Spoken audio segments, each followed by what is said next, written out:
Tokeland Hotel. Built in 1885, the Tokeland Hotel is the oldest hotel in Washington state. On August 22, 1894, the Tokeland Post Office opened with a postmark bearing Tokeland, thus officially naming the town at Toke Point, named after Shoalwater tribe chief Toke. In 1858, George and Charlotte Brown settled among the Shoalwater tribe, led by Chief Toke, homesteading 1,400 acres.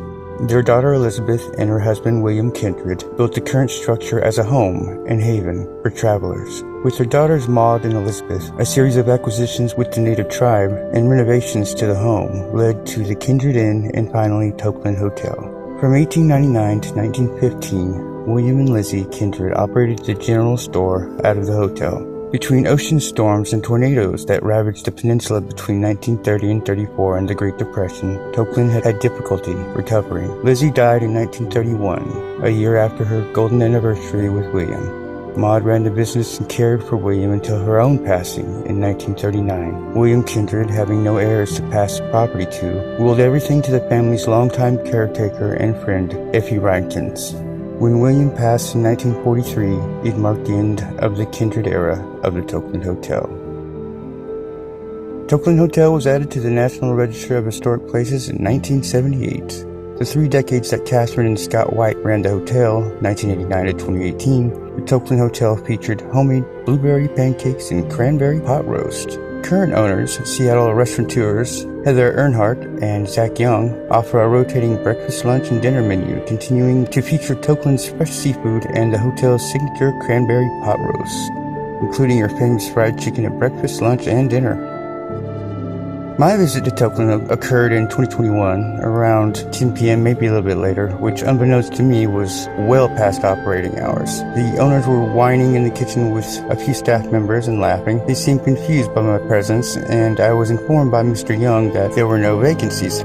However, Mrs. Earnhardt intervened and offered me a ground floor room usually used for staff and storage. I gladly accepted. She was tipsy but genuine with her kindness to me.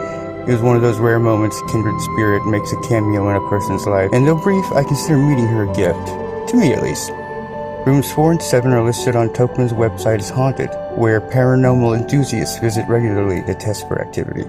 One of many ghosts said to haunt the premises is known as Charlie, an illegal immigrant from mainland China smuggled into the U.S. to work on the railroads in the early 1900s. Having jumped ship and swam ashore, Charlie fled the smugglers pursuing him. The Kindreds are said to have offered Charlie a hiding place behind the parlor fireplace, but while waiting for the coast to clear, Charlie died of suffocation and roams the hallways, sometimes spinning dinner plates at the restaurant.